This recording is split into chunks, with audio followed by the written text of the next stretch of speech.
Hi hello வணக்கம், நான் உங்கள் ஃபியூச்சர் சேவிங்ஸ் நண்பன் பேசுகிறேன். வீடியோ ஸ்டார்ட் பண்ணுறதுக்கு முன்னாடி ஒரு சின்ன கேம். வீடியோ பார்க்குற நீங்கள் இந்த 3 சிச்சுவேஷனில் தான் இருப்பீங்கன்னு என்னோட சின்ன கெஸிங். கரெக்டா இல்லையான்னு கமெண்ட்ல சொல்லுங்க. சிச்சுவேஷன் 1 2 இல்ல 3 சொல்லுங்க. ஆர் இந்த 3மே இல்ல நீங்க வேற ஒரு சிச்சுவேஷன்ல சொல்றீங்கன்னா கூட சொல்லலாம். சிச்சுவேஷன் 1, நான் கரெக்டா தான் இன்வெஸ்ட் பண்றேனா இல்லையா அப்படிங்கிற டவுட் இருக்கு, அதுக்கு தான் இந்த வீடியோ பார்க்குறேன். சிச்சுவேஷன் 2, இனிமேல் தான் இன்வெஸ்ட்மெண்ட் ஸ்டார்ட் பண்ண போறேன், ஸோ ஒரு சரியான முறையில் போர்ட்ஃபோலியோ அலோகேஷன் இருக்கணும்னு பார்க்குறேன். சிச்சுவேஷன் 3 பார்த்தீங்க அப்படின்னா போர்ட்ஃபோலியோலாம் எனக்கு எல்லாமே தெரியும், பட் இருந்தாலும் நீங்க என்ன சொல்றீங்க புதுசா அப்படின்னு தான் பார்க்க வந்தேன். இந்த 3ல எந்த சிச்சுவேஷன்ல நீங்க வீடியோ பார்க்குறீங்கன்னு கமெண்ட்ல சொல்லுங்க.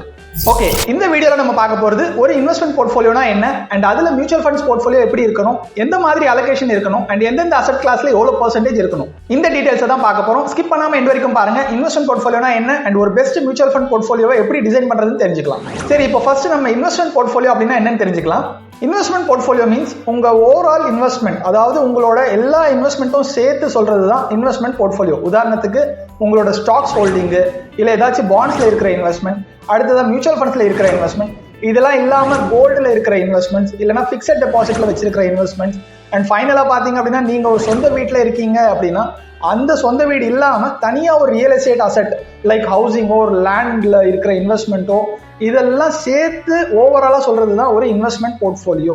பட் அகைன் இது எல்லாமே ஒரு இண்டிவிஜுவலோட ரெக்யர்மெண்ட்ஸ் என்ன இருக்கு அண்ட் என்ன அமௌண்ட் இன்வெஸ்ட்மெண்ட் பண்ண போறீங்க, இன்வெஸ்ட்மெண்ட் அப்ஜெக்டிவ் என்ன, அதை கிளியரா புரிஞ்சுக்கிட்டு அதுக்கேற்ற மாதிரி இன்வெஸ்ட்மெண்ட் ப்ராடக்ட்ஸை சஜஸ்ட் பண்றது ஒரு சர்டிஃபைட் ஃபினான்ஷியல் பிளானர் ஆர் கரெக்டான ஃபினான்ஷியல் அட்வைசரை கன்சல்ட் பண்ணிட்டு அதுக்கு இன்வெஸ்ட்மெண்ட் போர்ட்ஃபோலியோ ஃபிக்ஸ் பண்ணிக்கோங்க.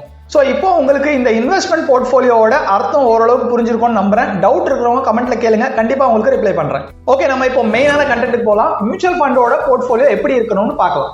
என்கிட்ட பேசுற நிறைய பேர் பாத்தீங்க அப்படின்னா ஒரு பர்டிகுலர் ஃபண்டோட நேமை சொல்லி அந்த ஃபண்ட் நல்லா இருக்குதுன்னு பார்த்தேன், இல்லைன்னா யாராச்சும் ஃப்ரெண்ட் ரெஃபர் பண்ணாங்க, இதுல தான் நான் இன்வெஸ்ட் பண்ண போறேன், நீங்க என்ன சொல்றீங்க, இதுல இன்வெஸ்ட் பண்ணலாமா அப்படின்னு தான் கான்வர்சேஷனை ஸ்டார்ட் பண்ணுவாங்க. ஸோ அந்த மாதிரி டவுட்ஸ் இருக்கிறவங்களுக்கும் சரி, அண்ட் பொதுவாகவே எல்லாருக்குமே நான் சொல்ல வரது என்னன்னா, மியூச்சுவல் ஃபண்ட்ஸை பொறுத்த வரைக்கும் ஃபண்ட் செலெக்ஷனை ஃபைனலா வச்சுக்கோங்க. அண்ட் ஃபண்ட் நேமை பொறுத்தோ இல்லை பிராண்டை பேஸ் பண்ணியோ ஃபண்ட் செலெக்ஷன் பண்ண வேண்டாம். எப்பவுமே ஒரு மியூச்சுவல் ஃபண்ட்ல நீங்க இன்வெஸ்ட் பண்ணும்போது அசெட் கிளாஸை ஃபர்ஸ்ட் சூஸ் பண்ணுங்க அண்ட் மியூச்சுவல் ஃபண்ட் போர்ட்ஃபோலியோட பெர்சென்டேஜ் அலோகேஷனை கரெக்டா வைங்க. ஃபார் எக்ஸாம்பிள், நீங்க ஒரு 35 வயசுல இருக்கீங்க அப்படின்னு வச்சுக்கோங்களேன், அடுத்த வர 25 வருஷமோ இல்ல 23 வருஷத்துக்கு நீங்க இன்வெஸ்ட்மெண்ட் பண்ண போறீங்கன்னு வச்சுக்கலாம். அதாவது நீங்க ஒரு 58 வயசு இல்ல 60 வயசு வரைக்கும் இன்வெஸ்ட் பண்ற மாதிரி கனெக்ட் பண்ணிக்கலாம். மியூச்சுவல் ஃபண்ட்ஸோட போர்ட்ஃபோலியோ அலோகேஷன் பாத்தீங்கன்னா 80-20 வச்சுக்கோங்க. 80-20ங்கிறது 80% ஈக்விட்டியில 20% டெட்ல. ஈக்விட்டினா என்ன, டெட்னா என்ன, பேசிக்கான இன்ஃபர்மேஷனே தெரியாம இருக்கீங்க அப்படின்னா எங்களோட வீடியோஸ் ஆல்ரெடி அப்லோட் பண்ணியிருக்கோம், அதுல போய் பார்த்துக்கோங்க, கண்டிப்பா உங்களோட டவுட்ஸ்லாம் கிளியர் ஆயிடும். ஸோ பேசிக்கா ஈக்விட்டியில 80% அண்ட் டெட்ல 20%. இப்போ அசெட் கிளாஸ் ஃபிக்ஸ் பண்ணியாச்சு. ஒரு எஸ்ஐபி அமௌண்ட் மந்த்லி ஃபிக்ஸ் பண்றீங்கன்னு வச்சுக்கலாம். ஃபார் எக்ஸாம்பிள் 10,000 20,000 எவ்வளவு வேணாலும் வச்சுக்கலாம். நீங்க பெர்சன்டேஜாவே மைண்ட்ல வச்சுக்கோங்க. அதை 80% ஈக்விட்டி ஃபண்ட்ஸ்லயும் 20% டெட் ஃபண்ட்ஸ்லயும் வச்சுக்கலாம். எந்தெந்த ஃபண்ட்ல எவ்வளவு பெர்சன்டேஜ் வைக்கிறது அப்படின்னு பாக்குறதுக்கு முன்னாடி ஃபர்ஸ்ட் நம்ம முக்கியமான சில டோன்ட்ஸ் அண்ட் டூஸ், எதெல்லாம் பண்ணணும் எதெல்லாம் பண்ணக்கூடாதுங்கிற ஒரு சில பாயிண்ட்ஸை பார்த்துக்கலாம். டூஸ் பாத்தீங்க அப்படின்னா எதெல்லாம் பண்ணணும் அப்படின்னா, பெர்சன்டேஜ் அலோகேஷனை கரெக்டா வைக்கணும். ரெண்டாவது, டெட் போர்ஷன் கண்டிப்பா இருக்கணும். அட்லீஸ்ட் ஒரு 10-20% இருக்கணும். அட்லீஸ்ட் ஒரு 3 இல்ல 5 வருஷத்துக்காவது நீங்க எஸ்ஐபியை ஸ்டாப் பண்ணக்கூடாது, வெயிட் பண்ணணும், பெர்ஃபார்ம் பண்ண ஸ்பேஸ் விடணும், ப்ராப்பர் கைடன்ஸோட இன்வெஸ்ட்மெண்ட் பண்ணணும். இது எல்லாமே பாத்தீங்கன்னா டூஸ்ல வரும் முக்கியமான பாயிண்ட்ஸ். இது இல்லாமல நிறைய இருக்குது, பட் நம்ம ரொம்ப பேசிக்கான இம்பார்ட்டன்ட் பாயிண்ட்ஸ் மட்டும் பார்க்கலாம். இப்போ டோன்ட்ஸ்ல பார்க்கலாம். எது பண்ணக்கூடாது, எல்லா அமௌண்ட்டும் ஒரே ஃபண்ட்ல போடக்கூடாது. அன்லஸ் நீங்க ஒரு 500 ரூபாய் தான் பண்ண போறீங்க இல்ல ஒரு 1000 ரூபாய் தான் பண்ண போறீங்க அப்படின்னா அது வந்து நீங்க ஒரே ஃபண்ட்ல வச்சுக்கலாம். பேலன்ஸ் அட்வான்டேஜ் ஃபண்டோ இல்ல ஒரு ஃபிளெக்ஸி கேப் ஃபண்டோ அந்த மாதிரி வச்சுக்கலாம். பட் அதுக்கு மேல கொஞ்சம் பெரிய அமௌண்ட் பண்றீங்க அப்படின்னா ஒரே ஃபண்ட்ல பண்றது அட்வைசபிள் இல்ல. அண்ட் ரெண்டாவது, கம்ப்ளீட்டா 100% ஈக்விட்டி ஃபண்ட்ஸ்ல வைக்கக்கூடாது. மூணாவது, அடிக்கடி எஸ்ஐபியை சேஞ்ச் பண்ணக்கூடாது, எஸ்ஐபியை ஸ்டாப் பண்ணக்கூடாது. ப்ராஃபிட் கொஞ்சம் இன்க்ரீஸ் ஆன உடனே பார்ஷியல் வித்ட்ரா பண்ணக்கூடாது. அண்ட் லாஸ் ஆகும்போது உடனே ரிடம்ஷனும் பண்ணக்கூடாது. மார்க்கெட் இப்போ டவுன்ல இருக்குது, எனக்கு வந்து லாஸ்ல காமிக்குது என்னோட போர்ட்ஃபோலியோ, நான் இப்போதைக்கு நான் ரிடம்ஷன் பண்ணிடுறேன், மறுபடியும் மார்க்கெட் மேல வரும்போது உள்ள வந்துடுறேன், இன்வெஸ்ட்மெண்ட் பண்ணிடுறேன் அப்படின்னு சில பேர் சொல்லுவாங்க, சில பேர் பண்றாங்க.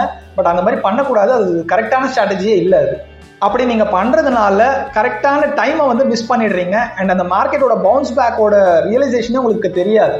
அண்ட் கடைசியா இன்னொரு முக்கியமான விஷயம், வீடியோ போஸ்ட் பண்ற நானே சொல்றேன், ஜஸ்ட் கொஞ்சம் ஆன்லைன்ல நான் ப்ரௌஸ் பண்ணிட்டு ஆர் ஒரு 4-5 வீடியோஸ் பார்த்துட்டு ஃபண்டை டிசைட் பண்ண வேண்டாம். Because mutual funds R subject to market risk. Investment பண்றதுக்கு முன்னாடி scheme related documents, offer related documents இதெல்லாம் படிச்சு பார்த்துட்டு புரிஞ்சுக்கிட்டு இன்வெஸ்ட்மெண்ட் பண்ணுங்க. புரியல அப்படின்னா சர்டிஃபைட் ஃபினான்ஷியல் அட்வைசர் கன்சல்ட் பண்ணிட்டு உங்களோட ரெக்யர்மெண்ட்டுக்கு ஏற்ற மாதிரி ஃபியூச்சர் கோல்ஸ்க்கு ஏற்ற மாதிரி போர்ட்ஃபோலியோ டிசைன் பண்ணி வாங்கிட்டு அதுக்கப்புறமா நீங்க இன்வெஸ்ட்மெண்ட் பண்ணுங்க. ஆர் எல்ஸ் ஸ்கிரீன்ல தெரிய WhatsApp official number or official email ஐடிக்கு எங்களுக்கு நீங்க கான்டாக்ட் பண்ணலாம், நாங்களே உங்களுக்கு கைட் பண்றோம். ஓகே, இப்போ பெர்சன்டேஜ் அலோகேஷனை பார்க்கலாம். ஸோ இப்போ வரைக்கும் பார்த்த வீடியோ உங்களுக்கு பிடிச்சிருந்தா உடனே லைக் பண்ணுங்க அண்ட் சப்ஸ்கிரைப் பண்ணாம பார்த்துட்டு இருக்கீங்க அப்படின்னா சப்ஸ்கிரைப் பண்ணி வச்சுக்கோங்க அண்ட் கூடவே அந்த பெல் ஐகானை கிளிக் பண்ணி ஆல் செலக்ட் பண்ணி வச்சுக்கோங்க. ஸோ தட் நாங்கள் அப்லோட் பண்ற எல்லா வீடியோஸோட நோட்டிஃபிகேஷன் உங்களுக்கு கிடைச்சிக்கிட்டே இருக்கும். இப்போ பெர்சன்டேஜ் அலோகேஷனை பார்க்கலாம். ஃபார் எக்ஸாம்பிள், நீங்க ஒரு 100% இன்வெஸ்ட்மெண்ட்ல 25% பாத்தீங்க அப்படின்னா ஒரு லார்ஜ் கேப் ஃபண்ட் கண்டிப்பா வைக்கணும். ஏன் லார்ஜ் கேப் அப்படின்னா, லார்ஜ் கேப் எல்லாமே பெரிய கம்பெனிஸ். ஸோ இது எல்லாமே பார்த்தீங்கன்னா ஸ்டேபிளாக க்ரோத் இருக்கிற கம்பெனிஸ், நல்லா வரப்போகிற ரிட்டர்ன்ஸும் பார்த்தீங்கன்னா ஒரு 5-10 வருஷத்துக்கு நல்ல ரிட்டர்ன்ஸ் எடுத்து கொடுக்குற companies.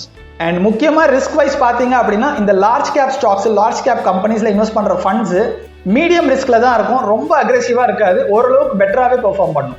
Best large cap funds அப்படின்னு ஆல்ரெடி நம்ம சேனலில் ஒரு வீடியோ அப்லோட் பண்ணியிருக்கோம்.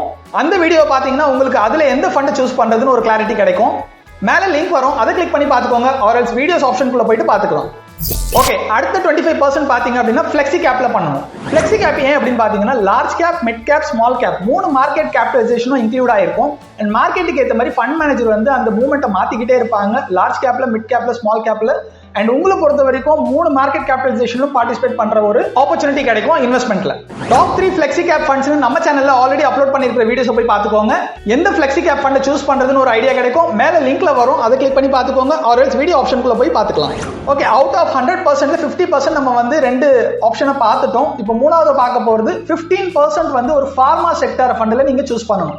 ஏன் ஃபார்மா செக்டார் பாத்தீங்க அப்படின்னா, நம்மளோட இந்தியாவை பொறுத்த வரைக்கும் நிறைய மருந்துகள் வந்து மேனுஃபேக்சர் பண்ணி இந்தியால இருந்து மற்ற நாடுகளுக்கு எக்ஸ்போர்ட் பண்றாங்க. அண்ட் முன்னாடியே நாங்க வந்து பாத்தீங்க அப்படின்னா best pharma sector mutual funds அப்படின்னு ஒரு வீடியோ ரீசெண்டா போஸ்ட் பண்ணிருக்கோம். அதுல போய் நீங்க செக் பண்ணீங்க அப்படின்னா ஏன் ஃபார்மா செக்டார்னு புரியும். அண்ட் அதுல இருக்கிற டாப் ஃபார்மா செக்டார் ஃபண்ட்ஸும் நீங்க பாத்துக்கலாம். இந்த வீடியோட லிங்க்கும் மேல கொடுத்துருக்கேன், அதை கிளிக் பண்ணி பாத்துக்கலாம். இல்லைன்னா வீடியோஸ் ஆப்ஷனுக்குள்ள போய் பாத்துக்கலாம். அடுத்த ஒரு 15% பாத்தீங்க அப்படின்னா பேலன்ஸ்ட் அட்வான்டேஜ் ஃபண்ட்ல வைக்கணும். பேலன்ஸ் அட்வான்டேஜ் ஃபண்ட் பாத்தீங்கன்னா equity oriented balance advantage fund. அதுல ஈக்விட்டி ப்ரொபோர்ஷன் அதிகமா இருக்கும்னால இது டெட்ல நான் சேர்க்கல. சோ ஈக்விட்டியாவே கன்சிடர் பண்ணுவோம். ஏன் பேலன்ஸ் அட்வான்டேஜ் பாத்தீங்க அப்படின்னா, இவங்க வந்து ஈக்விட்டி அண்ட் டெட் இந்த ப்ரொபோர்ஷனை வந்து மாத்திக்கிட்டே இருப்பாங்க மார்க்கெட்டோட அப்ஸ் அண்ட் டவுன்ஸை பொறுத்து. எப்பெல்லாம் மார்க்கெட் கீழே போகுதோ அந்த டைம்ல இன்வெஸ்ட்மெண்ட் அதிகமா பண்ணுவாங்க. எப்பெல்லாம் அது பவுன்ஸ் பேக் ஆயிட்டு ப்ராஃபிட் வருதோ அந்த ப்ராஃபிட் எடுத்து டெட்ல பார்க் பண்ணி சேவ் பண்ணி வச்சுக்குவாங்க. மறுபடியும் அந்த சைக்கிளை வந்து ரிப்பீட் பண்ணிக்கிட்டே இருப்பாங்க. இதுக்கும் நாங்க ஆல்ரெடி பாத்தீங்க அப்படின்னா பெஸ்ட் பேலன்ஸ் அட்வான்டேஜ் ஃபண்ட்ஸ் ஒரு வீடியோ போட்டுருக்கோம். அதுல போயிட்டு நீங்க செக் பண்ணீங்க அப்படின்னா ஒரு கரெக்டான பேலன்ஸ் அட்வான்டேஜ் ஃபண்ட் சூஸ் பண்றதுக்கு ஈஸியா ஐடியா கிடைக்கும். இந்த வீடியோஸோட லிங்க்கும் மேல வரும், அதை கிளிக் பண்ணி பார்த்துக்கலாம். இல்லைன்னா வீடியோஸ் ஆப்ஷனுக்குள்ள போயிட்டு பார்த்துக்கலாம். ஓகே, இப்போ கடைசியா இருக்கிற 20% வந்து டெட் ஃபண்ட்ஸ்ல போடணும்னு நான் முன்னாடி சொல்லியிருந்தேன். ஸோ 20% வந்து பாத்தீங்க அப்படின்னா இந்த டெட் ஃபண்ட்ல இன்வெஸ்ட் பண்றது 2 ரீசன் தாங்க. ஒன்னு வந்து பாத்தீங்க அப்படின்னா அர்ஜென்ட் ஆர் எமர்ஜென்சில பார்ஷியல் வித்ட்ராவோ இல்ல ஃபுல் வித்ட்ரா கூட பண்ணிக்கலாம். ஆர்எல்ஸ் மார்க்கெட் கரெக்ஷன் ஆகும்போது ஸ்விட்ச் பண்ணிக்கலாம் டெட் டு ஈக்விட்டிக்கு. ஸோ இந்த அட்வான்டேஜ் எடுக்கிறதுக்காக தான், அந்த மார்க்கெட் கரெக்ஷன் ஆகும்போது அட்வான்டேஜ் எடுக்கிறதுக்காக தான் இந்த டெட் ஃபண்ட்ல வந்து சேவ் பண்ணி வைப்பாங்க. இதை ஃபண்டுக்குள்ளேயே பண்றது பேலன்ஸ் அட்வான்டேஜ் ஃபண்ட் பாத்துக்குவாங்க. But still balance advantage fund இல்லாம மற்ற 3 ஃபண்ட்லயும் நம்ம வந்து அட்வான்டேஜ் எடுக்கிறதுக்கு இந்த டெட் ஃபண்ட்ஸ்ல சேவ் பண்ணி வச்சுக்கலாம். பெஸ்ட் டெட் ஃபண்ட்ஸோட வீடியோஸும் ஆல்ரெடி போட்டிருக்கோம். ஸோ அந்த லிங்க்கும் மேல வரும், அதை கிளிக் பண்ணி பார்த்துக்கலாம். இல்லைன்னா வீடியோஸ் ஆப்ஷனுக்குள்ள போய் பார்த்துக்கலாம். இந்த வீடியோஸ் எல்லாத்தையும் பாத்தீங்கன்னா எந்த ஃபண்ட்ஸை பெஸ்ட்டா பெர்ஃபார்ம் பண்றது மார்க்கெட்ல அண்ட் ஏன் இந்த ஃபண்ட்ஸ் பண்ணணும் அப்படிங்கிற எல்லா எக்ஸ்பிளனேஷனும் இந்த வீடியோஸ்க்குள்ள இருக்குது. மிஸ் பண்ணாம பாருங்க, டிஸ்கிரிப்ஷன்ல எல்லா லிங்க்கும் கொடுத்துருக்கேன், அதுலயும் போய் பார்த்துக்கலாம். உங்களோட overall portfolio equity, debt and hybrid இந்த 3 அலோகேஷனும் இருக்கணும் கண்டிப்பா. இப்போ நீங்க ஸ்கிரீன்ல பாக்குற அலோகேஷன்ல இன்வெஸ்ட் பண்றீங்கன்னா அட்லீஸ்ட் ஒரு 5 to 7 இயர்ஸ் நீங்க எஸ்ஐபியை ஸ்டாப் பண்ணாம பார்ஷியல் வித்ட்ராவல் பண்ணாம கண்டினியூ பண்ணணும். அப்போதான் அட்லீஸ்ட் ஒரு நல்ல ரிட்டர்ன்ஸை எதிர்பார்க்கலாம். ஸோ இப்போ வரைக்கும் சொன்ன எல்லாமே ஒரு எக்ஸாம்பிள் ஆஃப் போர்ட்ஃபோலியோ அலோகேஷன். இதுல சேஞ்சஸ் வரலாம், உங்களோட ரெக்யர்மெண்ட்ஸ் அண்ட் ஃபியூச்சர் கோல்ஸ்க்கு ஏற்ற மாதிரி அலோகேஷன் சேஞ்ச் ஆகலாம். அண்ட் இந்த இன்வெஸ்ட்மெண்ட் போர்ட்ஃபோலியோல இருக்கிற எல்லா ஹோல்டிங்ஸுக்குமே ஒரு பர்பஸ் இருக்கும், ஒரு இன்வெஸ்ட்மெண்ட் அப்ஜெக்டிவ் இருக்கும், எதுக்காக அந்த இன்வெஸ்ட்மெண்ட் பண்றீங்க அப்படின்ட்டு. இது வந்து பர்சனலைஸ்டா பாத்தீங்க அப்படின்னா ஒருத்தருக்கு வேற வேற இன்வெஸ்ட்மெண்ட் அப்ஜெக்டிவ் இருக்கும் அண்ட் ஃபினான்ஷியல் கோல்ஸ் மாறி மாறி இருக்கும். பட் இதுலயும் மேக்ஸிமம் பீப்புளுக்கு காமனா இருக்கிறது பாத்தீங்கன்னா, example kids education or kids மேரேஜ்க்காக, இல்லைன்னா ரிட்டையர்மெண்ட்காக ஒரு கார்பரேட் கிரியேட் பண்ணணும், இல்லைன்னா புதுசா வீடு இல்ல பிளாட் வாங்குறதுக்காக, ஆர் வேற ஏதாச்சும் ஸ்பெசிஃபிக்கான அப்ஜெக்டிவ் இருக்கலாம். எந்த மாதிரியான இன்வெஸ்ட்மெண்ட் அப்ஜெக்டிவ் இருந்தாலும் உங்களுக்கும் இன்வெஸ்ட்மெண்ட் போர்ட்ஃபோலியோ டிசைன் பண்ணணும் ஆர் மியூச்சுவல் ஃபண்ட்ஸ் போர்ட்ஃபோலியோ கரெக்டா செட் பண்றதுக்கு எங்களோட அஃபிஷியல் வாட்ஸ்அப் நம்பர் ஆர் எங்களோட அஃபிஷியல் இமெயில் ஐடிக்கு கான்டாக்ட் பண்ணுங்க. நாங்களே உங்களுக்கு தேவையான கைடன்ஸ் கொடுக்குறோம். ஸோ இப்போ வரைக்கும் பார்த்த வீடியோ உங்களுக்கு பிடிச்சிருந்தா உடனே லைக் பண்ணுங்க அண்ட் சப்ஸ்கிரைப் பண்ணாம பார்த்துட்டு இருக்கீங்க அப்படின்னா சப்ஸ்கிரைப் பண்ணி வச்சுக்கோங்க. அண்ட் கூடவே அந்த பெல் ஐகானை கிளிக் பண்ணி ஆல் செலக்ட் பண்ணி வச்சுக்கோங்க. ஸோ தட் நாங்க அப்லோட் பண்ற எல்லா வீடியோஸோட நோட்டிஃபிகேஷன் உங்களுக்கு கிடைச்சிக்கிட்டே இருக்கும். அடுத்ததா ஒரு இன்ஃபர்மேட்டிவ் வீடியோ சந்திக்கிறேன். Thank you, bye bye.